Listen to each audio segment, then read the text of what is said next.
Hello everybody and welcome to our conference session on creating exciting series concepts with Cathy Webb and Jane Harris.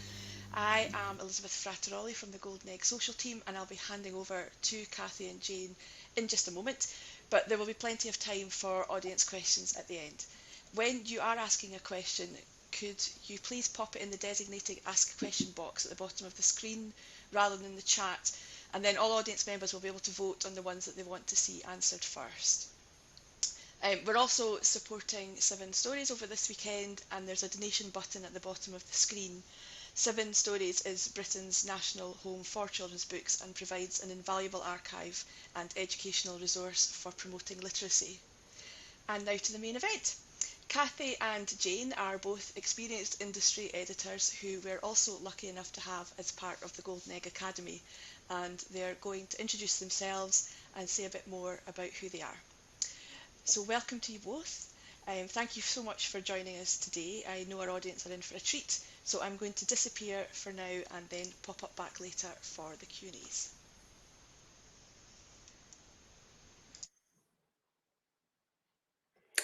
Hello, and welcome to our session on concept creation. It's really lovely to have so many people join us today, although it's really strange not to be able to see any of you and gauge your reactions. But we hope that this will be a fun and insightful session that will inspire some of you to have a go at concept creation. We're also grappling with new technology, so please bear with us if anything goes awry. It's great to have an opportunity to shine a light on series fiction and concept creation and to share our experiences with you. Jane and I have developed many series in this way. Hopefully our insights will inspire you to have a go with our concept creator a bit later in the session and come up with some concepts of your own. So I think somebody put in the chat you will need a pen and paper for that section. So if you haven't already got them, you might want to just go and quickly grab those now. And as mentioned, if you have any questions, please pop them in the Ask a Question section at the bottom of your screen, and we'll come to those at the end of the session. So firstly, just to introduce ourselves, my name's Cathy Webb, and for the last 15 months, I've been working as a freelance children's books editor, as well as being a mentor for the Golden Egg Academy. I work with many publishers, including Bloomsbury, Puffin, Chicken House, UClan Publishing, Guppy Books, etc. And last summer had the mammoth but really enjoyable task of project managing Catherine Rundle's collection of stories and poems and illustrations for the Book of Hopes, which raised money for the NHS charities. So this was such a great project to be involved with, and it meant I had to coordinate over 130 writers, illustrators and their agents, which was all really, really great fun, and I enjoyed working with Bloomsbury on that very much. Before I started my freelance business, I worked for over 25 years at Oxford University Press, commissioning fiction and as a managing editor for the children's books team there. So over those years, I was lucky enough to work with many, many great authors, including Ben Davis, Joe Cottrell, Tim Bowler, Joanna Nadin. I also oversaw the classics list and the heritage publishing for OUP Children's, so working with the estates of authors like Rosemary Sutcliffe, Eleanor Fargen and Ronald Welch. And I'm Jane Harris and currently work for Stripes Publishing as Associate Publisher. And I'm also a mentor for the Golden Egg Academy. I started my publishing career at ANC Black back in the 1990s, subsequently bought by Bloomsbury, and I've also worked at Scholastic and Random House. In 2005, I joined Little Tiger Press to help set up their fiction list. And to begin with, we just concentrated on the younger end of the market because it was a natural step up from the Little Tiger picture book list. But as time went on, we've developed and broadened the list, and we now do fantastic middle grade, teen and YA titles as well. I stepped down as publisher in 2017 when we relocated to Bath. So I've enjoyed the experience of working for huge global companies as well as small independent publishers. And I've been lucky enough to work with a plethora of fantastic authors and illustrators. Just to mention a few, Michael Morpurgo, Karen McCombie, Candy Gourlay, Sylvia Bishop, Holly Webb, and Alan MacDonald and David Roberts on their wonderful Dirty Bertie series.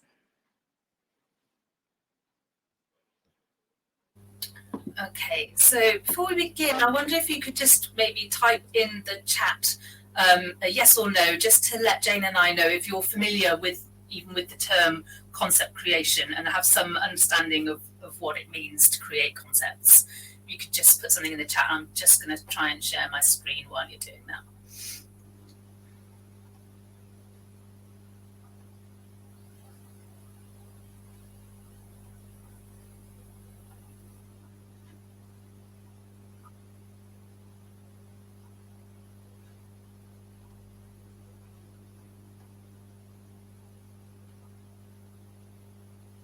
Okay, so some do, but quite a few don't have an idea. This will be helpful then. I'm hoping that this session will help you to get a better understanding of the practice of creating concepts.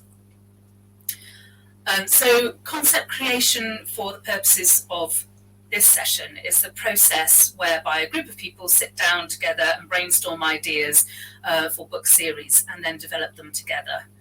This has traditionally been done by packagers, but increasingly more and more publishers are now creating their own concepts in order to produce series to fill gaps they might have on their list or where they feel there's a gap in the market generally. During my time at OUP, we began an in-house process to come up with concepts and ideas for fiction and picture book series. And to do this, the editorial and design teams would actually leave the office for a week and spend quite an intensive week brainstorming ideas. So we'd work up series concepts, we would pinpoint writers and illustrators who would be our ideals for these series. We'd think about our target audience, the market position for such series, international and UK sales potential, and of course that all-important killer hook for the series, and what was going to make it stand out from anything else on the market currently. Once back in the office, we would set about getting text and illustration samples from our chosen creatives, and we would then present all of our ideas, usually around 10 or 12 each time, to our in-house sales, marketing and rights teams. Now, some of those ideas never even saw the light of day, which was always a bit of a blow for those of us who'd worked so hard on them and became really attached to those ideas. But others of them went on to become shining beacons on the OUP list, some of which you can see on the screen here. And some of these brought in a lot of revenue from both UK and international markets. So these are just some of the ones that were published in my time at OUP. The Kitty young fiction that you can see here ended up selling to Green Willow after a huge US auction, which resulted in a very lucrative US sale for that book and has been translated into many languages. Likewise, the Dr. Kitty Cat series was published by Scholastic in the US and sold in huge quantities for them, so much so that we ended up publishing more and more titles in the series purely just to meet their demand for them. Some of the projects I worked on personally and developed were the Goozillas. So this was a really fun series written by Barry Hutchison and featuring full colour illustrations, which was quite unusual for a young fiction chapter book series. And this was seen as a great idea to bridge the gap between picture books and young fiction. I also worked with the amazing Harriet Whitehorn and Alex G. Griffiths on Freddie's Amazing Bakery. So these were lovely books about a fabulous, helpful baker with a really positive outlook on life, real feel-good books for young readers. Then we had Creeper Files, which was pitched as Goosebumps meets Day of the Triffids. So that was a really young, a fun young horror series for middle grade readers. And just to note, interestingly, over time, in developing series in this way, we found picture books in middle grade seemed to be more difficult to develop and didn't seem to have the success that some of the young fiction series did. So this might suggest that the sort of fiction ages 5 to 9 is really best suited for this kind of concept development. Who knows? My personal favourite series I worked on was Me and Mr. P.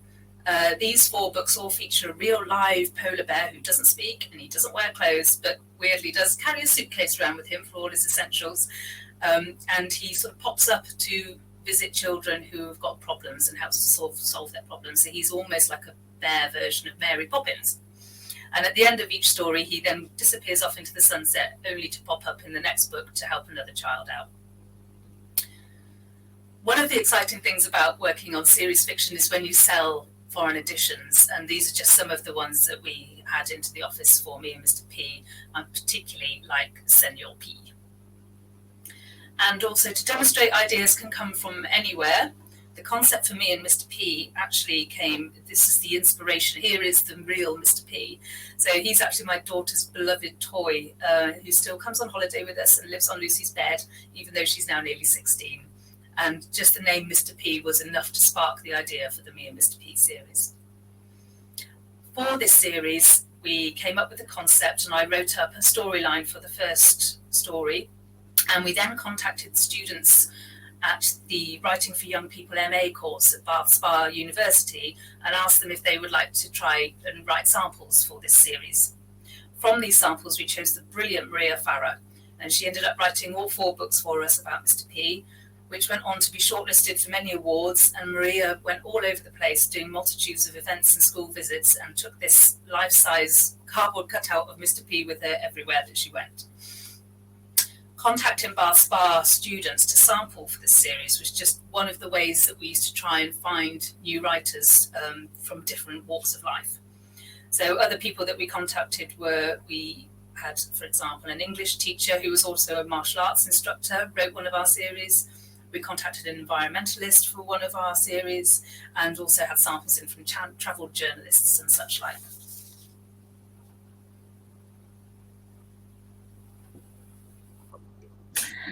I've also been involved in the development of many in-house series ideas, particularly during my time at Stripes. So here's a snapshot of some of the series we've published in the last 10 years. And like Kathy, we too found that the 5 to 8 age range was the most successful for us.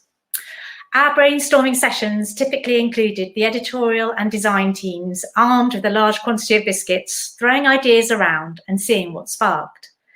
This was an open platform for us all to pitch in with concepts, no matter how mad they sounded or how unformed they were. We were just looking for a nugget of an idea to work with. We usually developed about 10 ideas each time to present to sales and marketing and the foreign rights team. And out of those, about 3 or 4 would get chosen to develop further.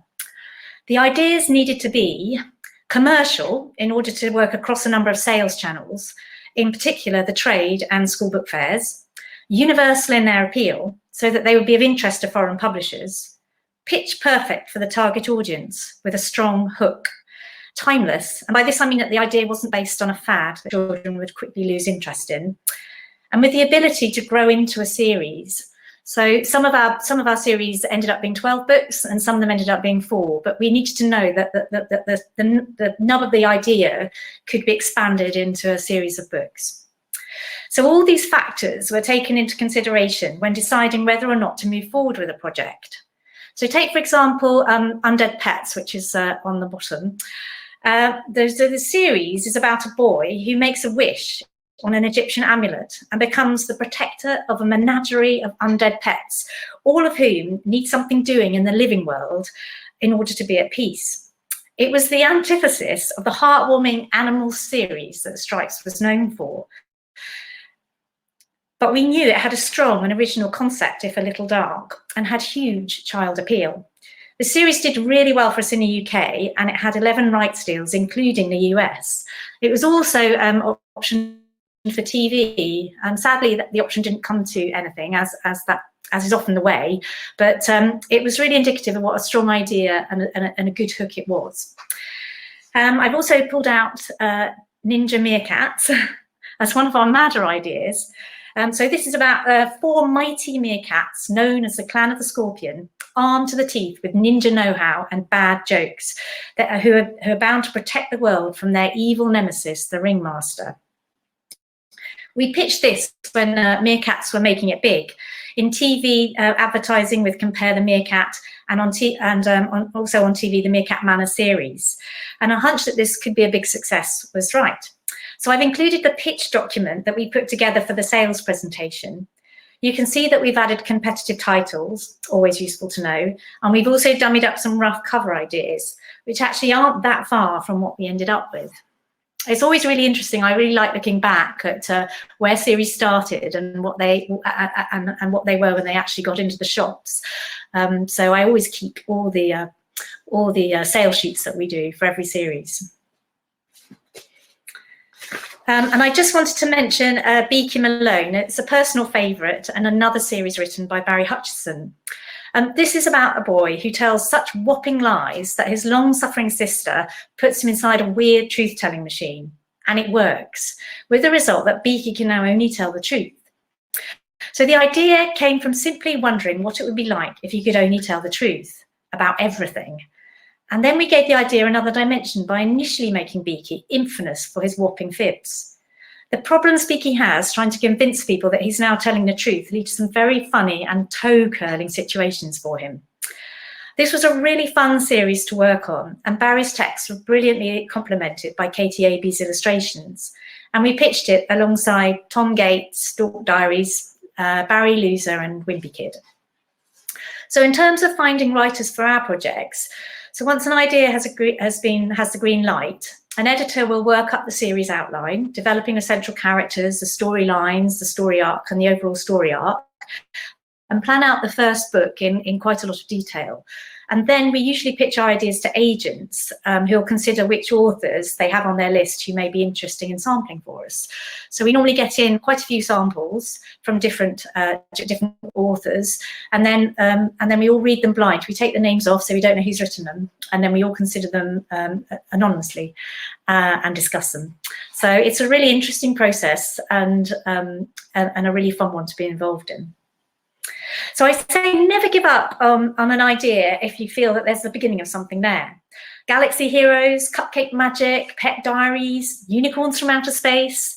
They were just some of the ideas that didn't make it, but I've kept a note of them all because you never know when they might be tweaked into something new. So Kathy started our talk by giving a brief description of concept creation. As well as publishers creating their own concepts, there are also a number of packagers who do this and sell their ideas to publishers. So I just wondered if you could just put a yes/no comment in the chat to let us know if you're familiar with packagers.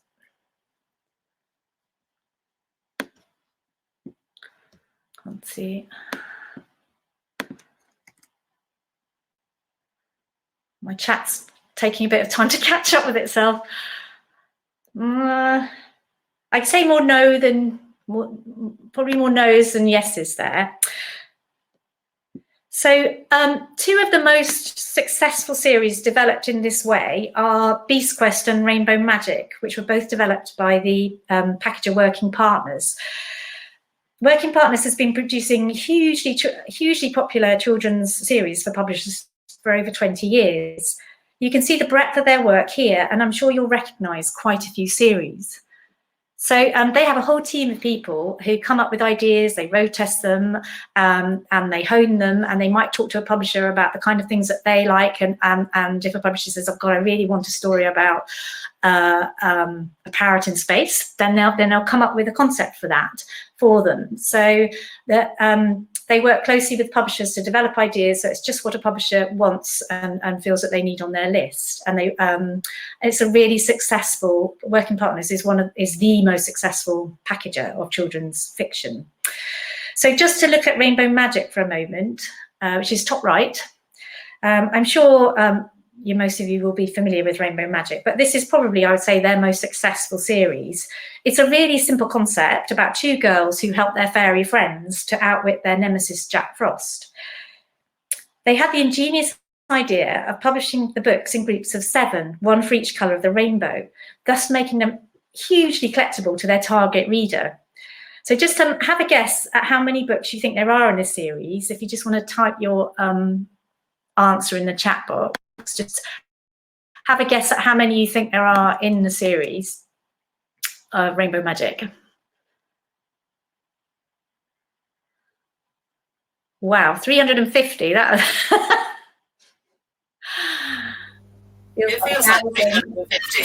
feels like thousands.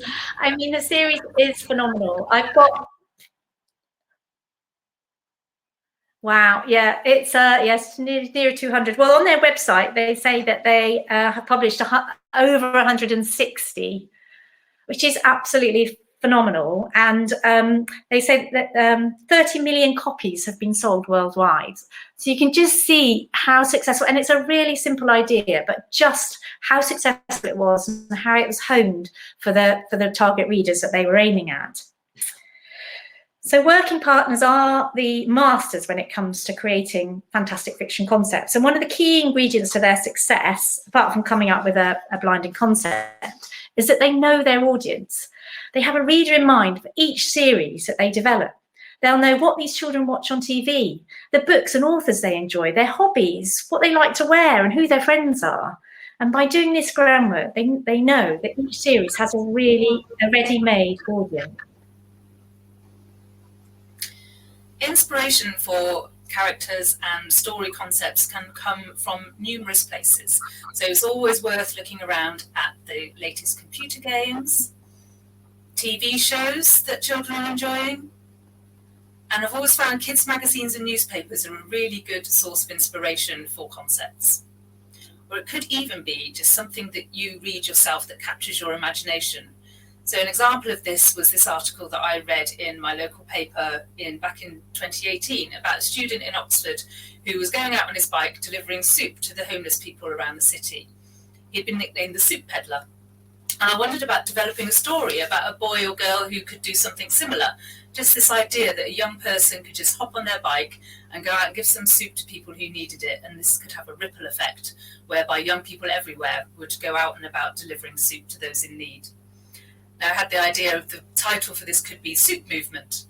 And I initially contacted the soup peddler himself, Richard Brabin, to ask him about writing it, because he was a student who was studying media and script writing, I think.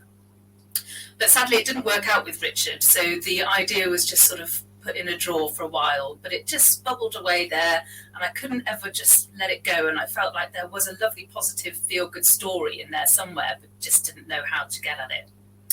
And then I realised that I knew just the guy who could write this for me. And that was Ben Davis, who was one of my authors at OUP and had published many books for OUP, teen and middle grade books, which were wonderful. And I mentioned the idea of this soup movement to him. And he took that away and he just went from that nub of an idea and enhanced it, improved it, made it bigger and better than anything I could ever have imagined, and created this wonderful, wonderful story. And the book was published last year. So it just really demonstrates that even if your initial idea or concept doesn't take flight, never give up on it. There are always ways that you can change it, improve it, take it in a completely new direction. But you just need to keep an open mind and explore every possibility.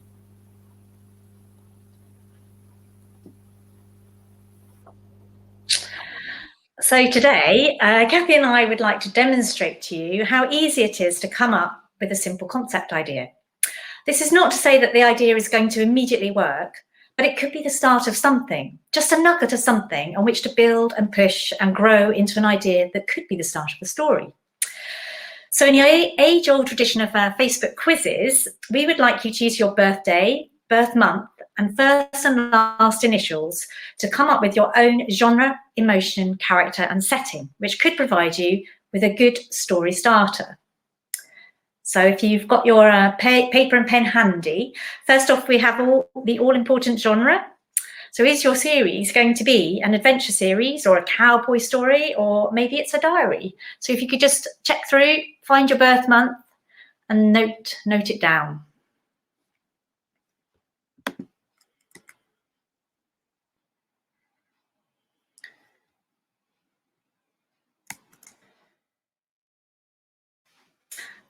So then find out what trait your character has. Are they brave? Are they hungry?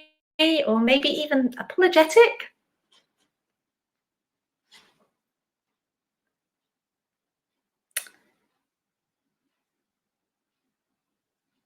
Now have a look for your character. Are you a kitten? A triceratops? A werewolf? A sock?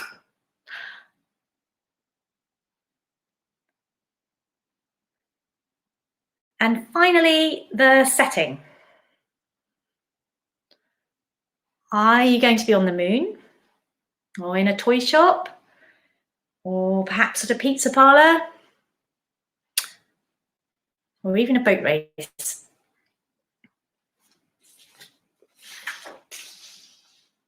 So hopefully you all had time to note down your 4 magic ingredients.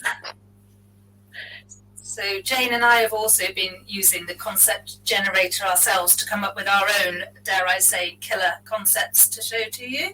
And so I got a cowboy story about a confused wasp at a talent show. Now this stumped me for a bit, but then, you know, something just came to me. Bugville's Got Talent, starring Sheriff Stingless. So wasps are supposed to be scary, right? So what better insect to be the sheriff of Bugville? There's just one teeny problem. Sheriff Stingless is shy and nervous, and he's lost his sting. There's absolutely no way he's going to be able to get up on stage and sing at the Bugville Talent Show. So now I'm not suggesting that Sheriff Stingless is going to go on to be the next Rainbow Magic series for this new generation, if only.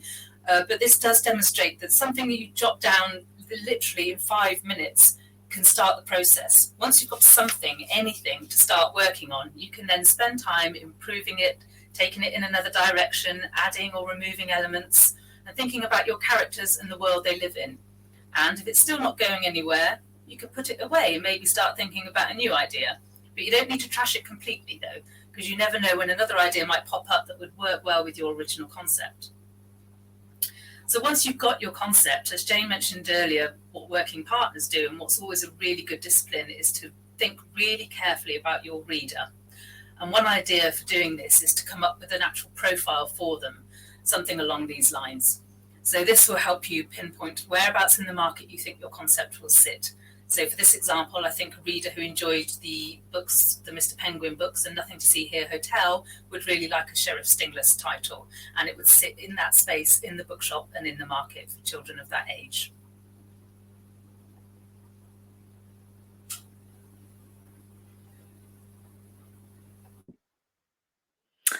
So the concept generator gave me a detective story about a brave parrot in a space school. So I wasn't sure which direction to take my brave parrot. I had 2 ideas spring to mind, so I decided to explore both and see where they took me. I'm not sure which feels the most fun and original. I'm thinking perhaps the second one, but maybe you can let me know in the chat box. So the first one pictures our brave parrot Juno as a childlike character starting a new school, and the second one pictures her as a pet parrot. So here's the first one. It's time to boldly go where no parrot has been before. Space School. Welcome to the Intergalactic Highway Route 706. Next stop, Madam Comet's Space School. Juno can't wait to start at Madam Comet's Space School, but when she arrives, she finds Madam Comet has vanished and her deputy, Professor Rocket, is in charge. Convinced something fishy is going on, Juno turns detective, but as she unravels a trail of clues, she finds herself sticking her beak in where it's not wanted. And then the second one, this is the parrot as a pet. They're smart. Then there's Hallie. She's out of this world. Hallie is a resident parrot at Oberon Space School, run by her owner, the hapless Phoenix Star. She has a memory for faces and a voice for mimicry. And from her perch in the office, she sees and hears everything. So when food starts disappearing from the kitchen at night, Hallie knows it's not just a hungry student looking for a snack. It's time to get off her perch and solve the mystery. So I don't know whether you want to vote for the first or the second one in the chat box, which you think has the most original hook or the one that stood out to you as a more fun idea. My chat is taking a bit of time to catch up with itself. Oh, we're going for looks like the second one. Bit of first. You never know, there might be something in there. Oh, yeah. I'd say probably the first. The second just has it. It's pretty split. So, thank you for all your. I might take that idea and develop it into something. You never know. Watch this space. So it's really important to nail your lead character and make sure that they're pitch perfect for your reader. So in a recent survey, 46% of respondents said character was the most important in the story. And I really believe, having worked on 34 Dirty Bertie titles that the better you know your character, the quicker they'll start to write their own story.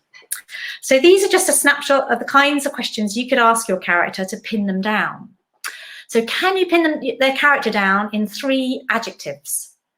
Who are the most important people in their life? What makes them laugh or cry? What's their ultimate goal? Who's their nemesis? What's their least favourite food?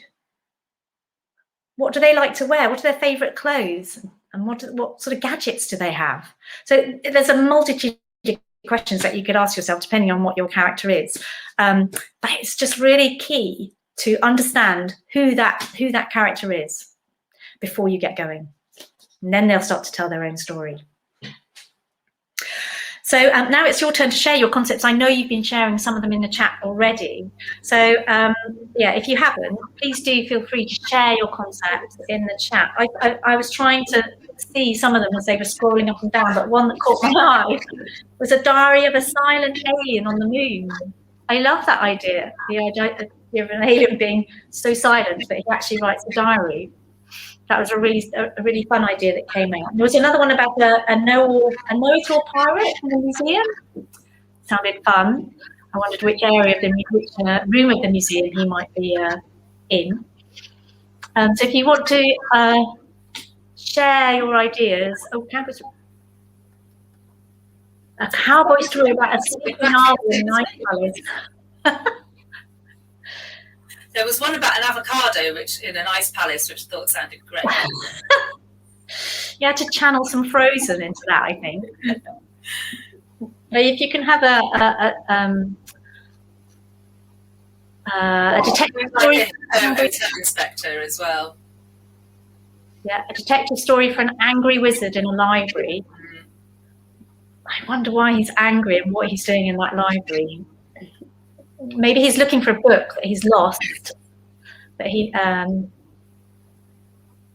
his spell book that he's lost in the library or something. Maybe that would make him angry. A sad detective in a historical ice palace. I love ice palaces. I don't know which I don't know what people with that initial or that birthday, yeah. An animal story about a scared alien in a toy shop. Oh, see, now I'm obsessed with avocado. A confused avocado detective solves a mystery at an enormous swimming pool. I think it's really, really mad ideas. Just so much fun. You can really have really fun. Well, we've got a concept here. Beaky is a confused one-eyed parrot who struggles to get to bird school on time or even find the correct branch for his class. Love the branch, you know. He discovers the head parrot at the school. I'm going to hit it in cahoots with a rival community of parrot geeks, but struggles to prove his suspicions to everyone. Great concept there. There was some really fun concepts. So it's just a really fun way of just having a look to see, just with a few ideas, random ideas thrown together, what you can come up with. And that's kind of where we start from when we're working at in the office.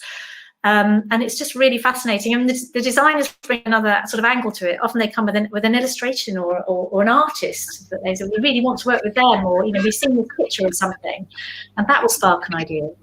So we had so when one of the first times we started developing these ideas, someone came up with a character called Glitter Chicken, and this character just would go every time we tried to develop a series, somebody would always mention Glitter Chicken, and we could never think what this Glitter Chicken was going to do.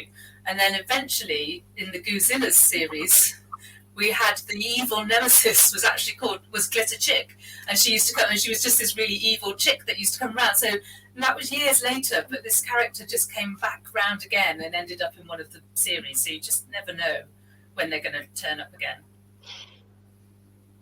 I love all the animals in the city are disappearing. Does it have anything to do with the strange professor and the secret tunnel in the distant railway? Yes, of course it does. Yeah, I love any. It's lovely to see all the ideas here. Harry Hippo has a nose. If ever wants to write a book, there was an article in our local paper, and it was on the local news a few years ago about a dog that got stuck up a pipe in the park, and they'd had to get the fire brigade out to go. So we wanted to do a dog up a pipe book, but we know that was another that was the thing. There was never a bad idea. There was some crazy one, but then nobody would ever say anything negative. So you could come with Glitter Chicken or a dog up a pipe, and nobody would ever sort of put your idea down. We would just try and find ways of improving them and enhancing them, maybe taking them in a different direction. Yeah. But there's no such thing as a bad idea when you're doing brainstorming of this kind. So it makes it a really, really positive atmosphere and a really fun thing to do, although it's mentally very tiring coming up with all these ideas. That it's just a glitter chicken stuck up a pipe. It's exactly what the children's publishing world needs, in my opinion. Yeah, there's some great ideas there. So, I mean, really, just to sort of round off, you just need to remember so that ideas can, as we've demonstrated, ideas can come from anywhere at all. You just need to keep an open mind and be aware of all the possibilities that there are around. Know your characters and their world inside out. We used to sometimes draw a map of the area where the characters live, just to really get an idea of the world that they belong to. You don't need to write all this into your story, and actually you can over-explain things in some ways. But if you know all that information and you really know your character and their world, that will come through in the storytelling, and it will make the story feel much more well-rounded and authentic. Research your market and know your audience, as we discussed earlier. So read widely, read loads of other books in this area. If you've come up with a great concept for an animal story for 5-year-olds, go and see what other animal stories for 5-year-olds are around out there. And you just need to make sure that your idea is really unique. So the more you read, the more you look at the market, then you'll know if you've come up with a really unique idea. Young commercial series fiction is valuable and profitable. Never forget that. I know it's normally the middle grade and YA that goes on to win all the awards and prizes, but actually young series fiction is really profitable and very commercial. There are lots of publishers and packagers out there doing this now, and they're always looking for writers to do samples for concept-led series that they're developing. And the practice of creating great concepts can just help you in your writing as well. If you're a writer, then it can just help with your own writing too. Always be aware of international markets. A lot of the series Jane and I spoke about have been successful because they've translated into other languages or sold into the US or for TV options. You need to really be aware of international markets. Try not to make your concept too specific in terms of location, because international publishers are always on the lookout for young multi-volume series from publishers. And probably most important of all, just keep it simple. Don't overcomplicate your idea. Remember that character is the most important element for readers for this age group. And now I think we've come to the end of our slides. So if anybody has any questions, and I think there's some in the chat, so Elizabeth's going to field those for us, I think. I am back. That was really interesting, and also really good fun as well. There's some great ideas there, so I'm sure we'll all go off afterwards and come up with some fantastic new stories. But yeah, we've got quite a few questions here. So the first one is, how do authors become involved in writing these, and is it just a question of having to wait until you're approached? Oh, I think you're muted, I think. I said there'd be teething problems. We have traditionally gone through agents to look for authors, but I know, Cathy, with OUP, you've used other channels, like the students at the Bar Spa University, and we were talking before we came on, before we started actually, about publishers sometimes put shout outs on Twitter or that they're looking for authors. So I think that's always a good place. Make sure that you're following all the publishers and editors, because that's a really good source of information. And they often will put something out there if they're looking for a particular author for something. And I think that more and more publishers are doing this in-house series concept creation. So yeah, I think it's something we're doing more of, and so we might, in the future, branch out in terms of not just going to agents, looking at people who are on writing courses already that might want to have a go. So at concept creation, because I think, you know, working with Golden Egg, obviously people are working on a novel, and it's a big undertaking, and it can take a long time to hone that novel. So just actually writing something which is young, you know, a series concept which is sort of aimed at like the 5 to 8 age group, totally different from what you might be doing elsewhere with your novel, and a really fun distraction sometimes when you have writer's block on what you're working with. So I would, you know, I think it's a really fun way of just taking your writing in another direction.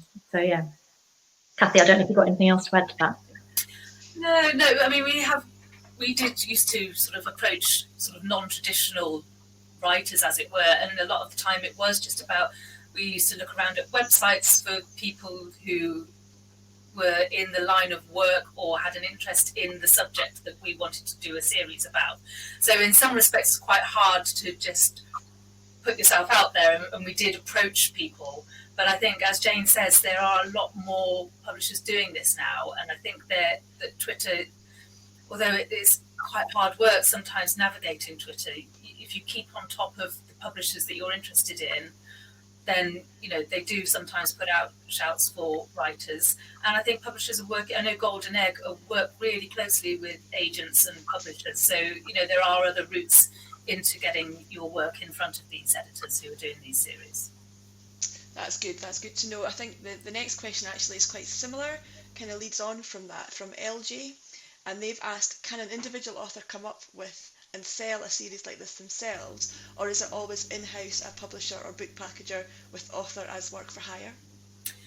Well, it's sometimes we would develop these series in-house, but sometimes they would come to us. So I don't know if anyone's familiar with the Isadora Moon series. So that's a really successful series for Oxford University Press. That wasn't developed in-house. I mean, that came to us from Harriet Muncaster as an idea for a young illustrated fiction series, and it was just blew everybody away.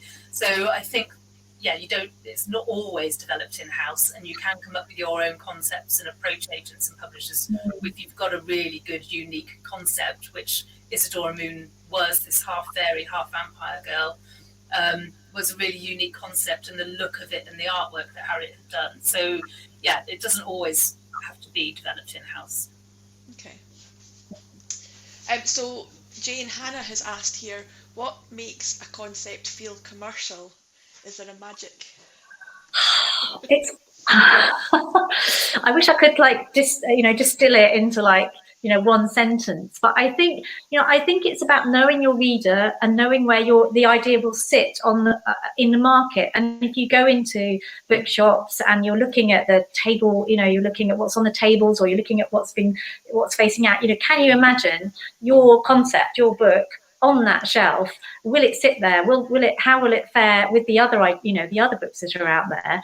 And does it feel commercial? And that sort of that pick me up, it's shouting, please pick me up, I want to be read. So I think that it can be, it depends, what you're with something like Ninja Meerkats. We just felt that it was funny. Meerkats were funny, and it was quite an innovative idea, and we thought that it would appeal to both boys and girl readers, which in that 5 to 8 section, you can really, if you can get an idea that both boys and girls will love and enjoy. It was funny, and we do very well with funny fiction. That's it's been very commercial for us. And that's something else I mentioned earlier, the school book fairs. So we've sold a lot of series through particularly scholastic book fairs. So it's where they come into schools with their cases of books, and the children self-select. They go in with their £5 and they buy their book. And we've sold a huge amount of titles through school book fairs, and it's a really it's children self-selecting what they want. They don't want the thing that you think they want. They want that joke book, or that Ninja Meerkats book, or whatever it is. So it's very, I would say it's very hard to kind of nail down what is commercial, but I would just really know your market, know where your book is placed in that market, and make sure it's original. Just make sure no one else has done it first, or and it's got an original twist or a hook to it. So a little add-on question before Kathy comes in. so you're saying a lot of the time that you take these into schools, for example, and the kids pick the things that most appeals to them. So in that regard, just as a little add-on, how important do you think the cover is to appeal to children? Absolutely crucial. I think, people do judge a book by its cover if you're, 7 years old, and the cover needs to speak to them. It needs to go, like Kathy was talking about Isadora Moon, and my daughter's really into Amelia Fang, which is another vampire type. The cover just speaks. The artwork is perfect. It's fun. It's got it's quite a lot of black on the cover of the title. It just really speaks to her, and the cover is absolutely vital. The illustrator that you choose is vital. Someone's saying it sounds difficult to get us off the ground. As I think that we do take, as Kathy said, we do buy series from authors that come up with concepts and pitch them to us. So hopefully it doesn't feel it's not an impenetrable. It doesn't feel sort of impenetrable.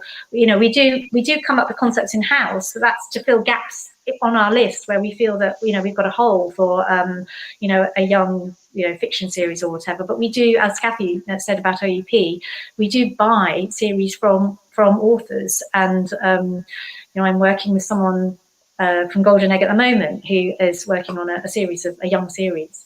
So I hope it doesn't feel a difficult area to get into. Kathy, have you? I would just sort of reiterate what you've said, really. I think a lot of writers have this novel in them that they want to write, which is great, and that tends to quite often be the sort of big middle grade novel or YA novel. And I think, as Jane mentioned earlier, this can be quite a nice bit of light relief for writers. So some of the series we did, one of the series at OUP that was developed in this way was written for us by Jill Lewis, who's an award-winning, amazing middle grade writer. But then she did write this young fiction series for OUP. In fact, she did 2 young fiction series for OUP, one of which she developed herself and one of which was developed in-house. So I think it's just worth remembering how commercial and how popular series for this age group are. And as Jane says, it really is about the kids going out and choosing these series. And that's why when you're developing something for this age group, it is good to develop them as a series, because we all know that once you get a child hooked on Beast Quest or Rainbow Magic, they want to go and buy another 120 of them or however many there are. But if you can start with a series with an idea of 4 books, so when you come up with your concept, really nail that first story, but also have in your mind the longevity of this idea. Can you make this idea run and run and run across multiple titles? Because sometimes with things like the Soup Movement, that was one of the problems with that. It just felt like a wonderful one-off story, but it didn't really have that sort of series feel to it, which I think is in the end why we didn't carry on developing it in-house, and we just sort of gave the idea to a writer and he went off and developed it himself. So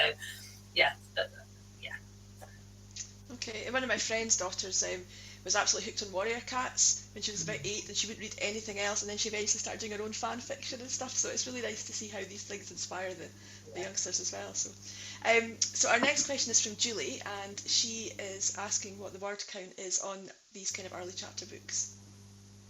Word count? Varies, yeah. I mean, some, like Dr. Kitty Cat, probably about 5,000 words. You're really young. But then going up to something like Me and Mr. P would probably be about 25 to 30,000 words, because it was for sort of slightly older age, sort of like for 8 to 9-year-olds. But not huge lengthy. And a lot of these, of course, will be illustrated as well. So you add to the word count, and then once you put the illustrations in, you don't want to end up with a 300-page book for 6-year-olds, because it's too daunting for them. So they do need, and they have to have nice spacious design, big type, so it's always worth bearing in mind. Try and keep your word count down as much as you can, really. Yeah, and I'd say, I think some of ours, like Dirty Bertie, is about 7,000 words, but we go up to probably probably 15, 20,000, but the younger stuff, it's all divided into chapters, and you've got that, you know, cliffhanger ending at the end of every chapter. You've got the cliffhanger ending, particularly if it's something, you know, like some sort of adventure story, but series. But we've done a lot of, like, we did a series called Space Penguins as well, which is a bit like Ninja Meerkats, but you know, you've got to make sure that you're keeping the reader with you every time. So, you know, the short chapters, you think about your reader, you know, they're reading independently, but you know, they're building reading confidence, which is another great thing about this kind of fiction series, that they're building reading confidence, and they want to finish that chapter, and it's a great, you know, achievement when they do. So they're short chapters, most of them, and they're, you know, you just need to look at the content and how you form your story for this age group. We're still getting lots of questions come in, so we'll try and get to as many of them as we can. But yes, these are all some great questions here. So Hannah is asking, are there any specific things that make a concept more likely to sell around the world? Which is, I didn't quite catch that, sorry. So, are there any specific things that make a concept more likely to sell around the world? I think making it not too specific. I think, you know, if you're going to tell a story about a London bus and, you know, or something, you know, and hedgehogs or some animal that you don't actually get in all countries around the world, you just need to be really aware of not being too vague, because you want the world to seem really authentic and real, but just not being too specific, and being aware of cultures and, like, say, animals, and, you know, that things really are international and have an appeal internationally and not just for the UK. Yeah, I think that's why sort of a lot of the series is not based in reality. Like, you know, we've got a little vampire series here, and, you know, you can you know, that kind of work across work globally, so you haven't, like, pinned them down to anywhere too specific. But, you know, animal series, you know, they always do really, really well. Most, you know, pretty much all countries have, you know, love cats and dogs, and so, you know, we've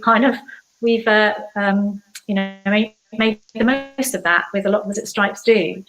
We've got quite a few sort of animal-based series because they work everywhere. You know, occasionally we've had pony stories where people go, oh, you know, we don't like, when we've presented at Bologna Book Fair to publishers, in a couple of the territories have like, oh, no to ponies, we don't like ponies. But yeah, it's just finding a subject or a character, and yeah, as Kathy says, not making it too specifically. And I think with things like Me and Mr. P, I mean, he's a polar bear in the UK, you know, he's sort of going to suburban housing. So that's the lovely thing about doing these sort of books, is that actually they can be really fantastical. So, I mean, Mr. P actually does go to Canada in one of the books, to a very snowy place, but we don't ever say it's Canada. It's just gone to a snowy country or a seaside town, or, you know, so you're not really specific about where they are. So keep it quite generic.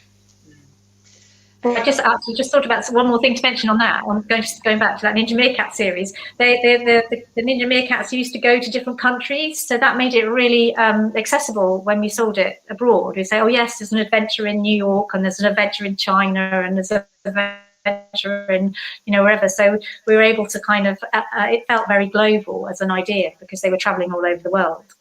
That's another thing to think about. That's very clever. Fantastic. Okay, so I think you've maybe touched on this, Jane, but Claire is asking,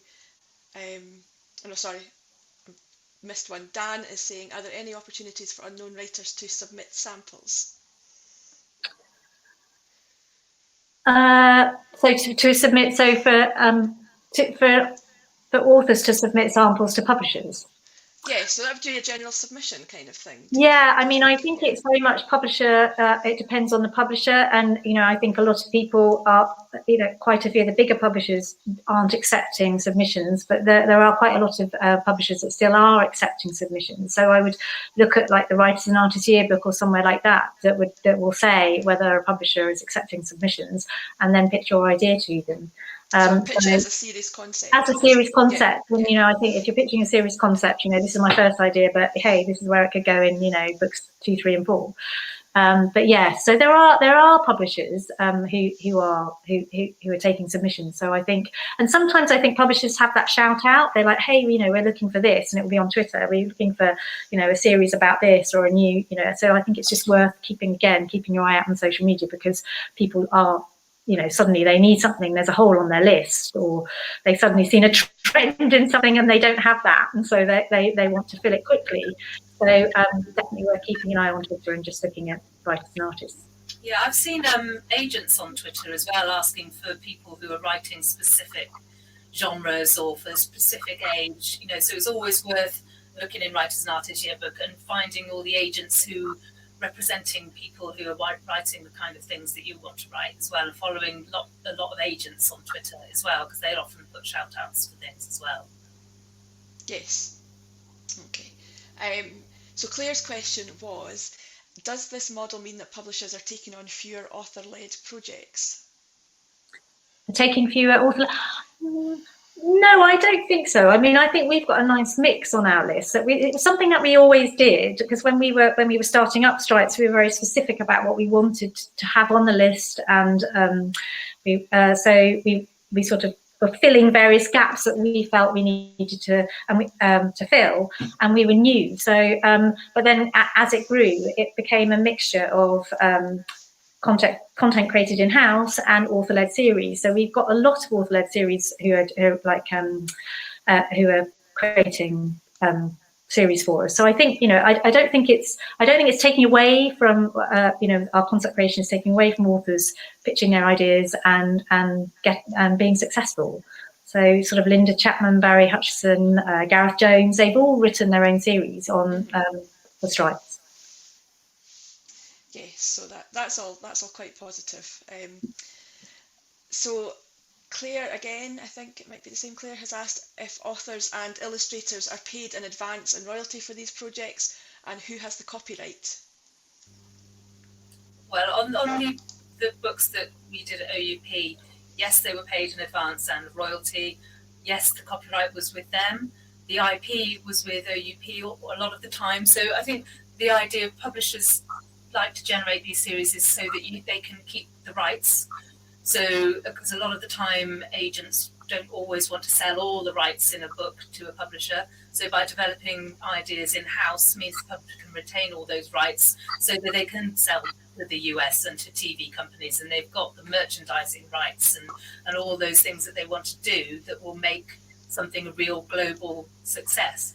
But that would never take away from the author and illustrator obviously getting their fair share of these profits as well.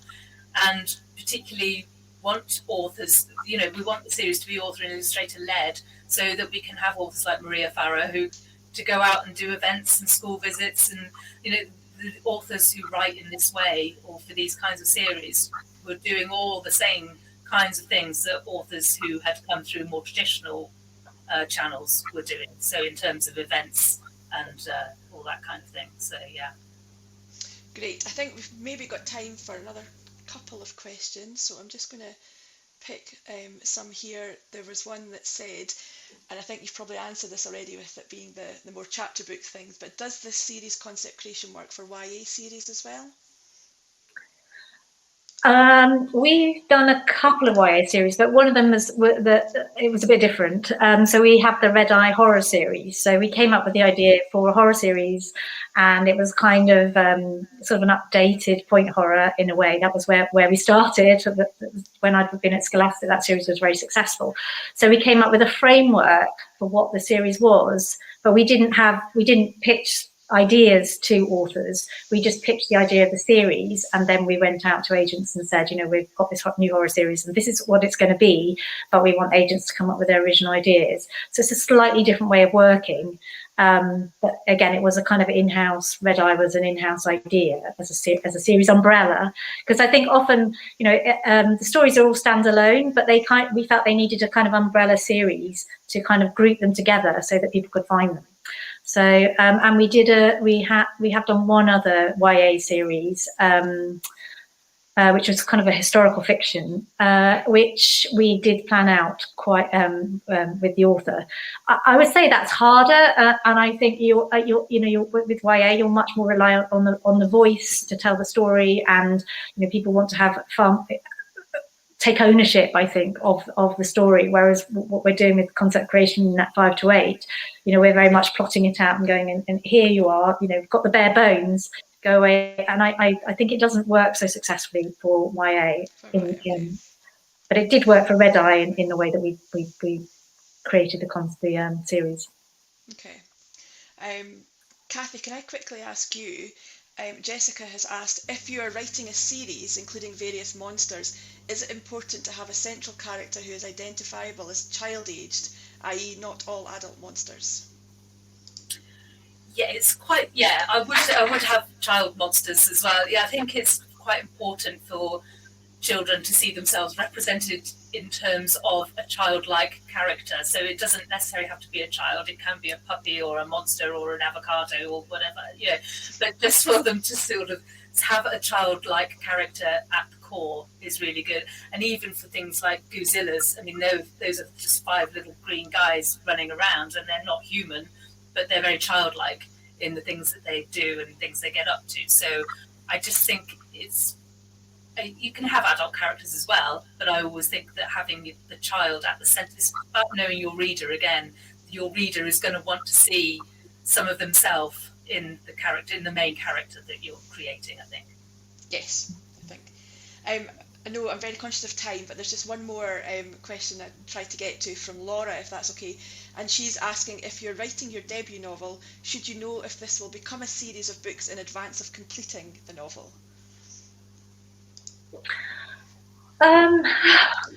It so depends on what you're writing, I think. I think if you're writing a novel and you think that it has, it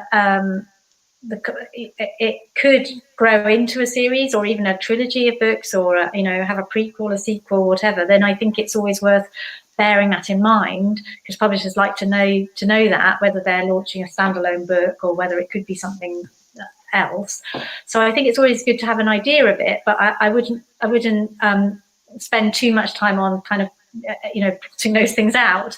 I would just focus on that book, but think, is there any mileage in this idea, the concept or the premise or whatever it is that you could kind of build into another book. Great. Oh, well, sadly, that is us already just past our allocated time. So thank you very much for that. That's been a really fascinating presentation and Q&A. The one thing I would just, a little reminder, if you have enjoyed this session and are able to donate to 7 Stories, then I know it would be hugely appreciated by them, especially given the current pandemic where everybody is struggling a little bit more than normal. But as I say, thanks again. That has been really, really interesting. Your questions were fantastic. And lastly, just a huge thank you to Jane and Kathy for being such fantastic guests. Thank you very much. It's been great. Thanks very much. Thank you very much. Thank you.